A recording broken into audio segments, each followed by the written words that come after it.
Point number two, leadership through influence.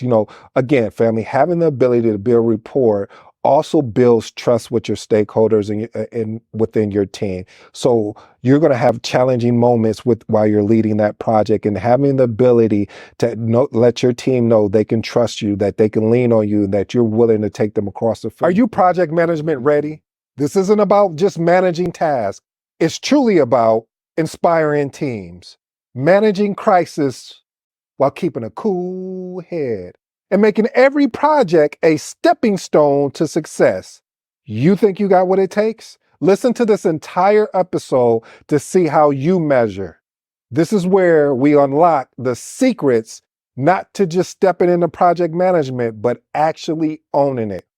If you're ready, hold tight, put on your seatbelt, because we're going to transform your potential into reality, and it starts now. If you're new to the channel, I go by the name of ED. For all you smart and intelligent folks out there, that just simply means Ed.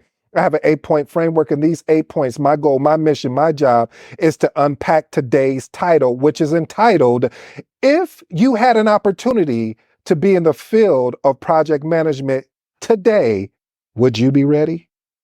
Would you be ready? You know what's so funny, family? If you don't mind, I'd like to share a story. Everybody talks about if they were in a particular position, they would do X, Y, and Z. Okay, you want more clarity because that's what we do here. If somebody said, man, you know what? I would love to be a project manager. And I've watched other project managers and I believe that I'm better than them. And then they get put in that position where they're actually the project manager. Their goal is having to lead a team. And then they find out that what they were seeing is sort of like similar when they talk about how the swan, where it moves so gracefully upon water, but underwater, they're just swimming with their feet, just moving or I should say, is it their feet? Just moving so erratically as far as just the pace and everything. But above water, it looks like they're just gliding slowly. And so, family, when you say you want to get into this thing that I love, that I hope you really, truly fall in love with, called project management, before you say you want to jump in that driver's seat, before you say, oh, I am the one, I'm better than this person, hold tight and make sure that you start unpacking what that project manager is doing. And that's why today I really wanted to unpack some of the soft skills, some of the hard skills that you should be working on, just in case if you get that call. Imagine if you got a call from a recruiter right now and they said, hey, we were looking for a project manager. We seen your skills. We know you're a project coordinator right now, but we don't care about that. We were looking at your skill set, and based off your skill set from the jobs you've done, we believe that you could be a project manager. Would you be ready to accept that position, or would you make an excuse or a reason or find a way to talk yourself out of the position why you're not good enough? That's why I always recommend, family, you need to check out these imposter videos that I put out there, because many times we get caught up in the imposter syndrome. So we're going to jump into these points. They're going to be very powerful. These are things that I would recommend that you work on, or if you're not working on them, that you should begin to work on them so you can be ready. If that call comes in from a recruiter, if that call comes in from a hiring manager and say, hey, we found you on Indeed, we found you on LinkedIn, and we would like to connect with you and offer you a potential opportunity, would you be ready? Point number one, leadership through influence. Listen, one of the biggest things when you get into this thing that I love, that I hope you fall in love with, called project management, you have to learn how to build a rapport. You have to understand you have to understand team members' motivations and challenges. You're not going to get all that in a boot camp. You're not going to get that in 24 hours, but you will get that from doing your homework. You will get that from true experience. That's why we talk about real life experiences here. Some actions that you can do, because I want to give you actionable tips. Conduct regular one-on-one meetings with your team and discuss their goals and the project and how you can help them achieve them. Speaking of that, I have a question for you guys, family. I would like to know, and we're going to start doing this every video until, we experiment a lot here. I practice what I teach. So here's my call to you, family. What is the single biggest challenge you are having in project management? Again, what is the single biggest challenge you are having in project management? Leave that in the comments. And if you you know what? Leave it in the comments. And you know what? I just thought about this. I'm gonna make a video about it. I'm gonna address your challenge, and I'm gonna give you credit for bringing up the challenge because I really want to make this interactive, family. I want to know what's bothering people out there. What is their biggest challenge? All right, let's move on to point number two. Whew, you're gonna have to stay calm in the storm. What do you mean calm in the storm?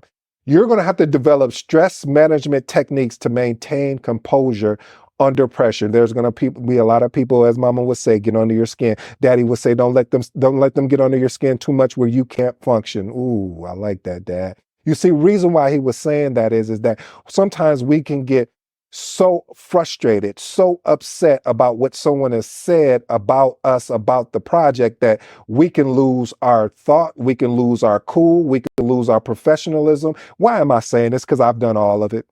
Yeah, I've lost my cool. I lost my professionalism because of the fact of I allowed someone to get under my skin because I'm passionate about this thing that I love called project management. And so what I've started doing is practicing short meditations or meditations like with the meditation app. I use Balance. There's other ones out there called Calm and things like that. And the reason why I started doing this is because of the fact of I seen how valuable it is, and it was. And so practicing deep breathing and short meditation sessions before addressing project issues are going to be key. Family, a lot of things are going to lean on your shoulders, and to have the ability to be calm and collective under pressure is going to speak volumes of your aptitude as well as your attitude of where you can go. Point number three, you're going to have to be a scope management vigilante. I mean, you're going to have to be, one of the things is when you're leading a project, all of a sudden, your team wants to add on all of these different items that has nothing to do with what the customer wanted, but they believe that, oh, well, if I was that customer, I would want, but you're not the customer, right? For this particular item, you are the customer as far as the stakeholder, but you are not the customer that is asked of this request. So we need to stick to the customer of what the customer asked for, what we agreed on. When we were going through the scoping progress, collecting the requirements, defining the scope, creating the WBS, okay, you know where I'm going. I'm only talking 49 processes. But point is, what I'm saying, family, is that we want to ensure that if we want to keep a detailed log of all the requests that have come in anyway. A lot of project managers don't talk about that, but you want to do that. The reason why you want to do that, if the customer, when it comes back, you deliver on what they said, and you in the closing aspect of things, and you hand it over to the customer, say, hey, we also have some other ideas. If you're open to it, we would love to share them with you. Now you pull out this change request log that you've had, not a change log, but request log that you've had, and share it with the customer based on what the team was saying. And you bring the team with you. Don't never just try to, and when I say bring the team with you, pick out the people that have provided you the items, what they think they are, and bring them with you so you guys can have a really open conversation with the customer. Point number four.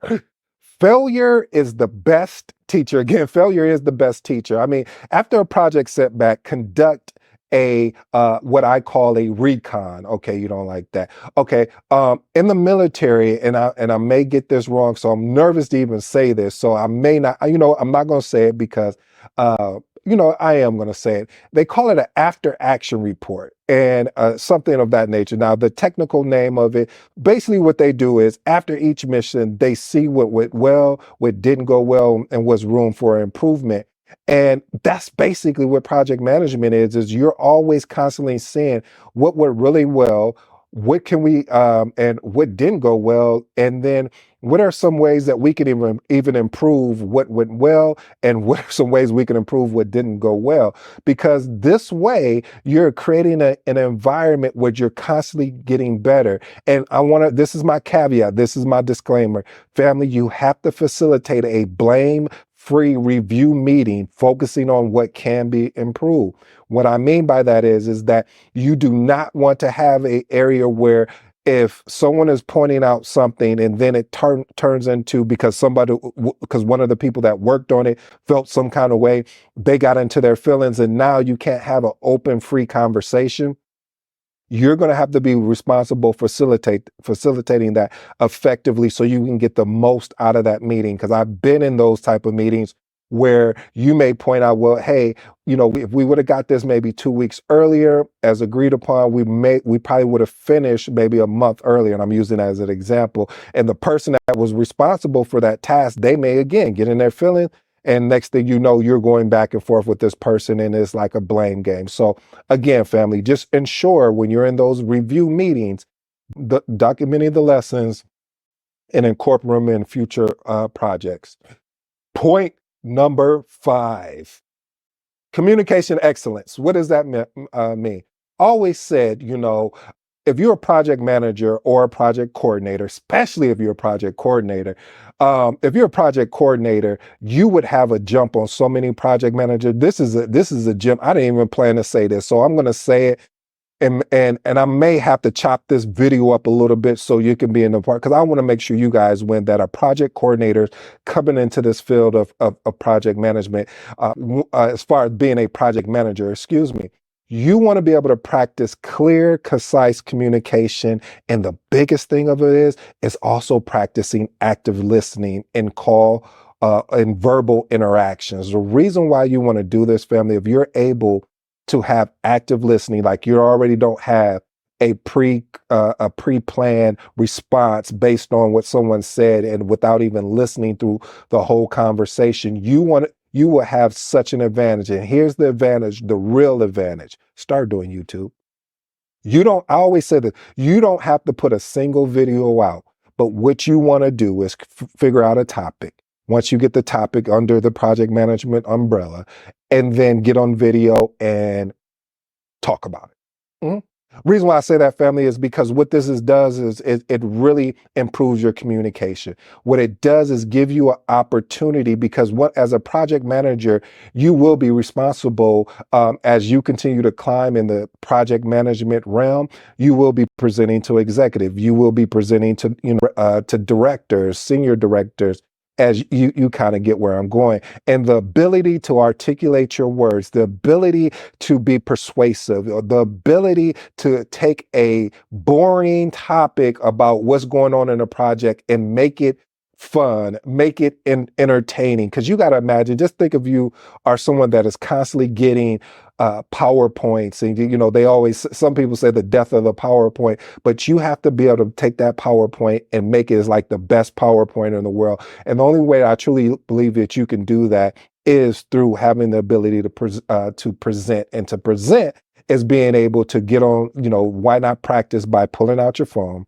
recording a video on a topic, let's say it's WBS, and talking about it, and then continually to get better over time. So this allows you to really, truly improve on your communication. Point number 6, psychology insights. Again, psychology insights. You're like, what are you talking about, ED?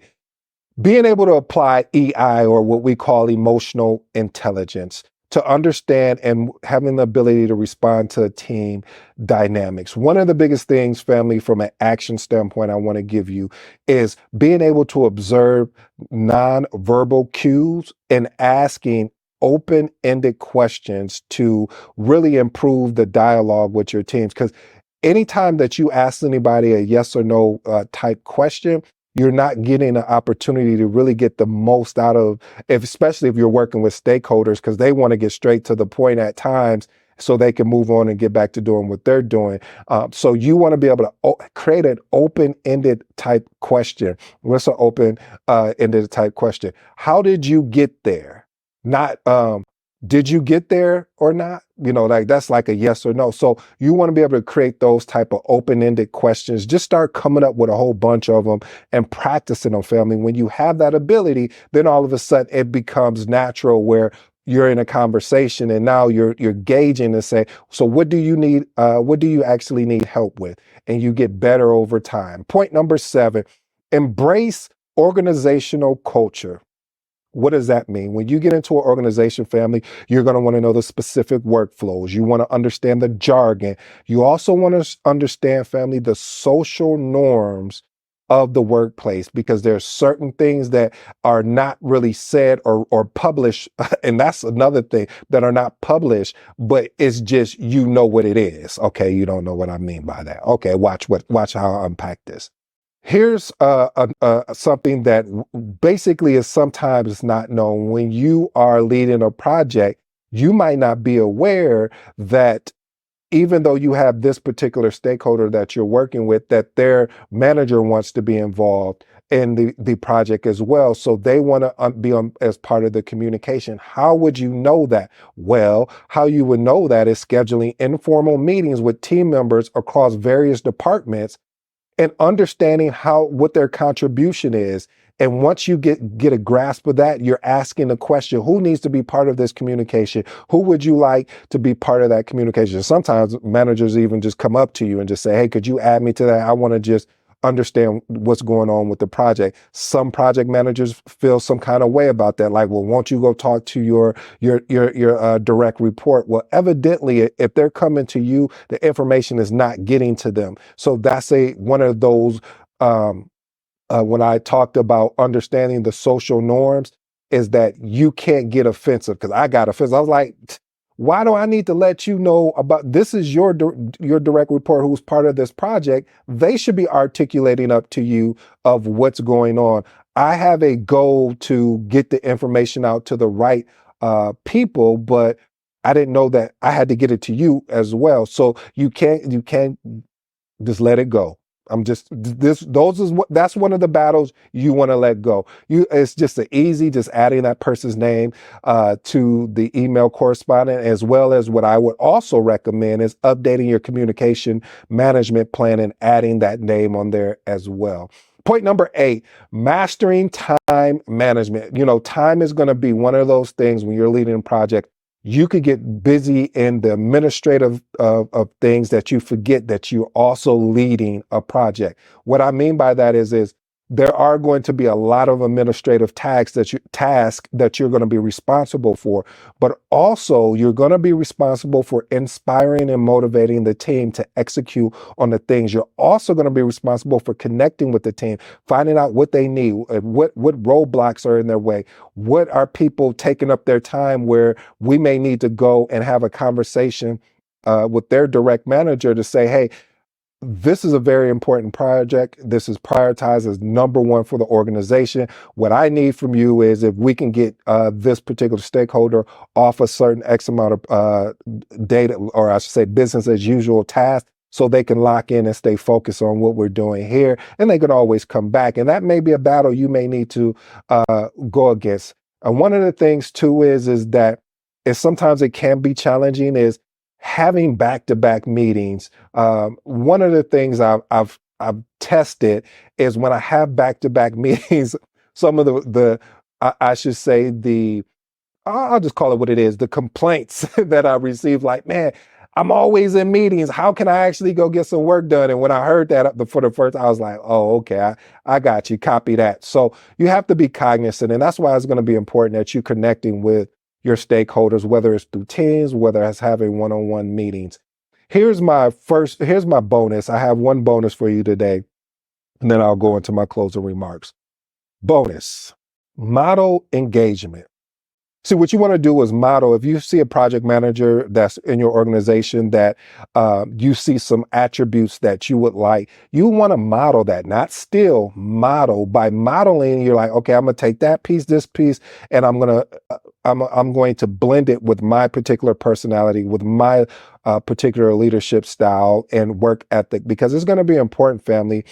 I've shared my story of how I even got into project management because I was inspired by another project manager, and it's not even in the field of what I'm doing as far as in IT. This particular project manager was in construction, and just being able to watch that, I took pieces that I liked from that particular project manager, and I've carried it within my career since I've been in this thing called project management. Here's my 3 closing remarks. Calm in the storm. Listen, like I said, family, you're going to have to learn how to be calm when things are so tense. Develop a stress management technique to maintain your composure under pressure. And I will be honest with you, family, this is not going to happen all the time. You're going to make some mistakes along in the journey. So if anyone says that they've been calm through their whole career in project management, you probably want to unsubscribe from them. Don't follow them anymore because they're leading you down a wrong pathway. I'm telling you, I've done it more than I can count. Am I happy about some of the times I've done it? No, but what I've learned from it is what I'm sharing with you so you can work on it and be ahead of where I was at that time. Point number two, leadership through influence.